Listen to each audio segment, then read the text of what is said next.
Assalamualaikum warahmatullahi wabarakatuh, anak-anak semuanya. Pada pertemuan hari ini, kita akan membahas kebahasaan dalam teks biografi pahlawan. Silahkan disimak penjelasan berikut ini. Kebahasaan teks biografi pahlawan umumnya ditulis dengan bahasa yang formal dan informatif, menggunakan kalimat-kalimat yang jelas dan mudah dipahami. Beberapa ciri-ciri kebahasaan dari teks biografi pahlawan adalah sebagai berikut. Kita masuk ke ciri pertama, yaitu kata ganti. Kata ini sering digunakan untuk menggantikan nomina atau kata benda yang sudah diketahui agar tidak disebutkan berulang-ulang. Kata ganti biasanya terletak pada subjek atau objek. Terdapat berbagai jenis kata ganti, tetapi dalam teks biografi pahlawan yang sering digunakan adalah kata ganti orang atau pronomina persona.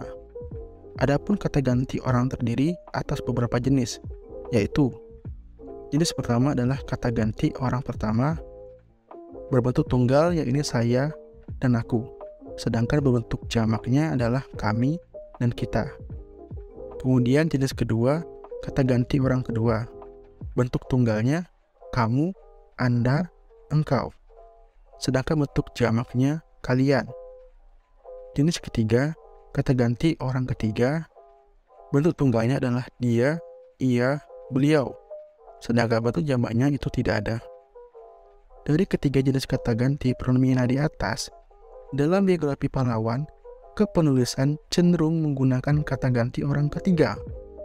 Hal ini karena kata ganti orang pertama dan kedua lebih ke penulisan autobiografi, yang mana ditulis oleh dirinya sendiri.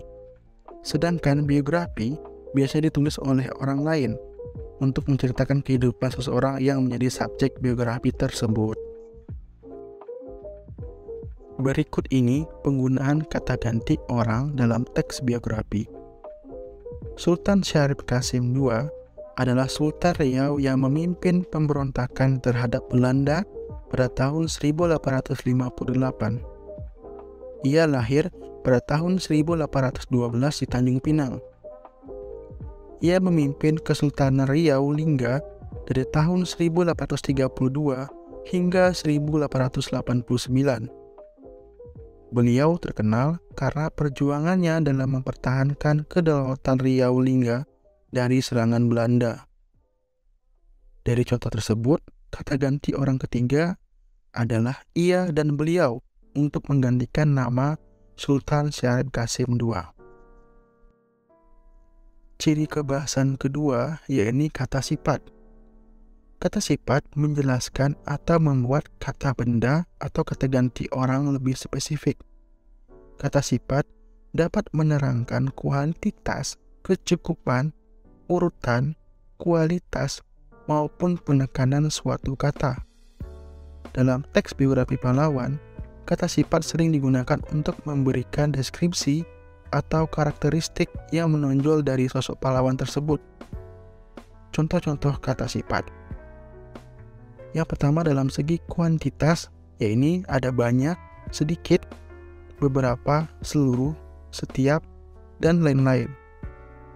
Yang kemudian ada kecukupan, yang terdiri dari cukup, kurang, lebih, terlalu, memadai, dan lain-lain.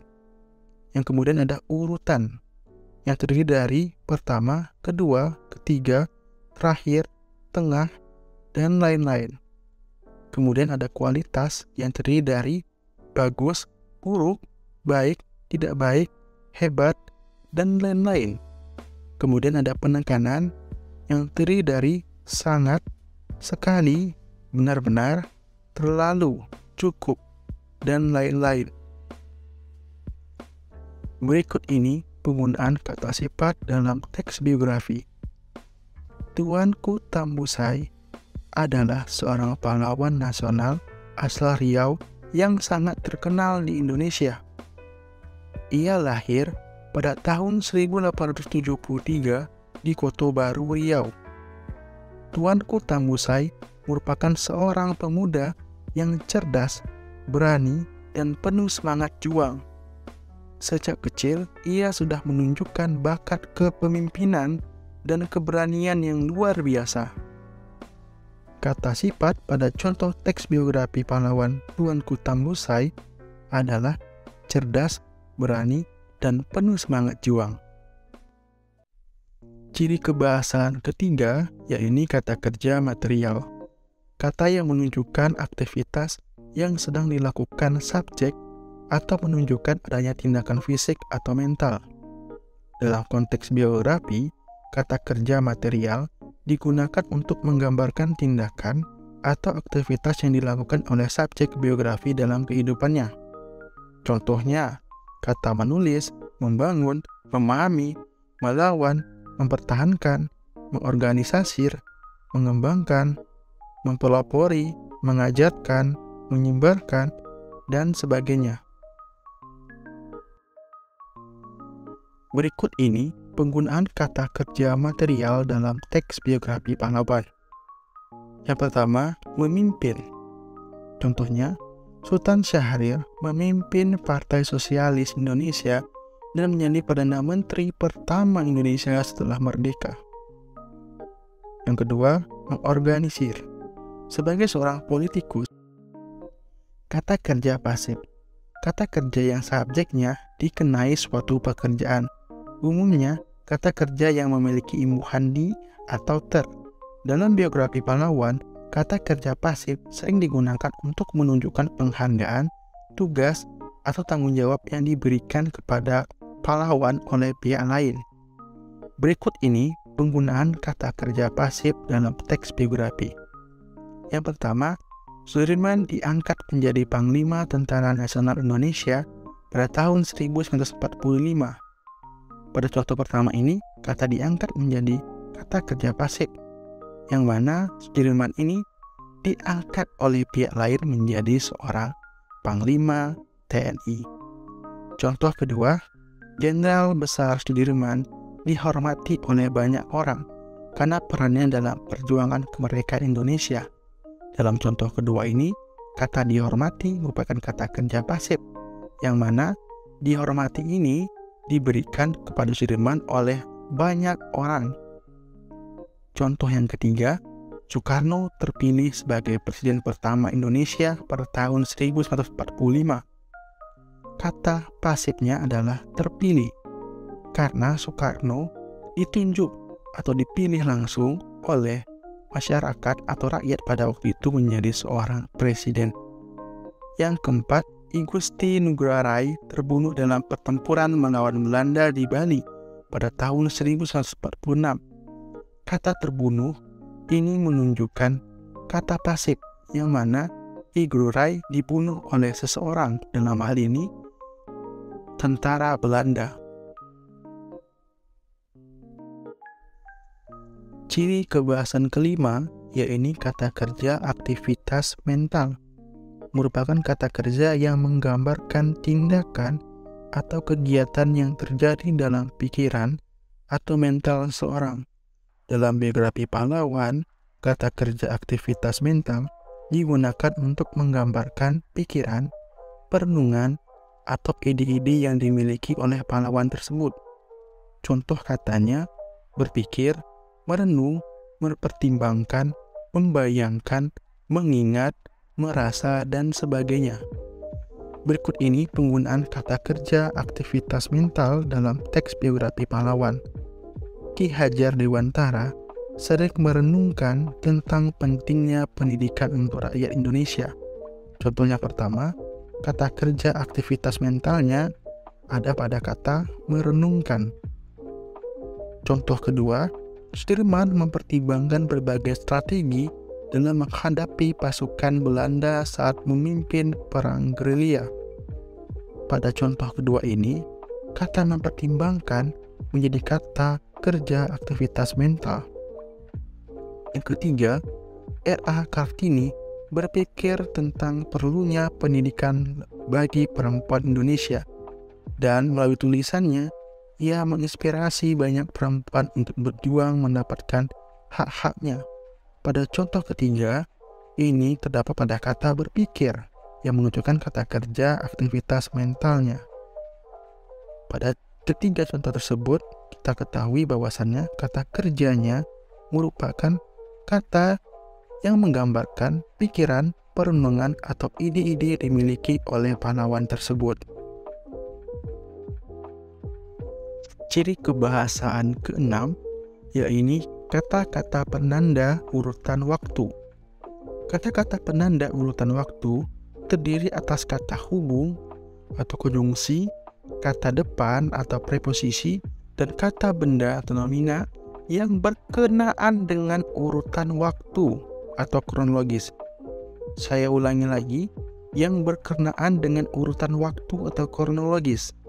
Jadi, dalam kata-kata penanda urutan waktu ini berfokusnya kepada urutan waktu dengan kata-kata seperti konjungsi, preposisi, dan kata benda. Contoh kata-kata penanda urutan waktu dalam biografi pahlawan antara lain: 1. Kata hubung, yaitu konjungsi, ketika, setelah, sebelum, pada saat, dan sejak. Yang kedua, kata depan atau preposisi, pada, di, dari, sampai, dan hingga. Yang ketiga, kata benda atau nomina yang berkenaan dengan waktu: pagi, siang, malam, bulan, tahun, abad, dan sejenisnya. Dengan menggunakan kata-kata penanda urutan waktu, pembaca dapat lebih mudah mengikuti alur cerita dalam biografi pahlawan dan memahami kejadian-kejadian yang terjadi dalam urutan kronologis yang tepat. Berikut ini penggunaan kata-kata penanda urutan waktu dalam teks biografi pahlawan. Yang pertama, pada tahun 1922, ketika masih berusia 19 tahun, Sultan Syahrir pergi ke Batavia untuk melanjutkan pendidikan di Universitas Leiden. Pada contoh pertama ini, kata pada merupakan kata yang menunjukkan urutan waktu yang berjenis kata preposisi. Yang contoh kedua, setelah menyelesaikan studinya di Belanda, Sultan Syahrir kembali ke Indonesia pada tahun 1932 dan bergabung dengan Partai Komunis Indonesia. Pada contoh kedua ini, kata setelah itu menunjukkan urutan waktu yang berjenis konjungsi. Kemudian ada kata pada yang menunjukkan urutan waktu yang berjenis konjungsi juga. Nah, contoh yang ketiga ini berbeda dengan contoh pertama dan contoh kedua. Karena contoh ketiga itu tidak menunjukkan tahun yang seperti contoh pertama dan contoh kedua. Sejak awal karirnya di dunia politik, Sultan Syahrir dikenal sebagai sosok yang kritis dan berani dalam mengembangkan pendapatnya. Nah, pada contoh ketiga ini ada kata sejak yang merupakan konjungsi yang menunjukkan urutan waktu. Jadi, bisa disimpulkan untuk contoh yang ketiga ini masuk dalam penggunaan kata-kata penanda urutan waktu dalam teks biografi. Perlu diingat dan dicatat, kata-kata yang difokuskan adalah kata yang berkenaan dengan urutan waktu atau yang sesuai dengan kronologinya. Kemudian, dalam sebuah teks itu tidak hanya berfokus pada tanggal, tahun, ataupun hari kejadian, tetapi bisa saja pada teks itu menunjukkan kata-kata yang berhubungan dengan urutan waktu seperti kata sejak tadi. Baiklah, sekian penyampaian dari Bapak. Jika ada yang ingin ditanyakan, silahkan ditanyakan dan kita akan berdiskusi mengenai pertanyaan tersebut. Apabila penyampaian Bapak ada kesalahan, Bapak mohon maaf. Bapak akhiri. Wassalamualaikum warahmatullahi wabarakatuh.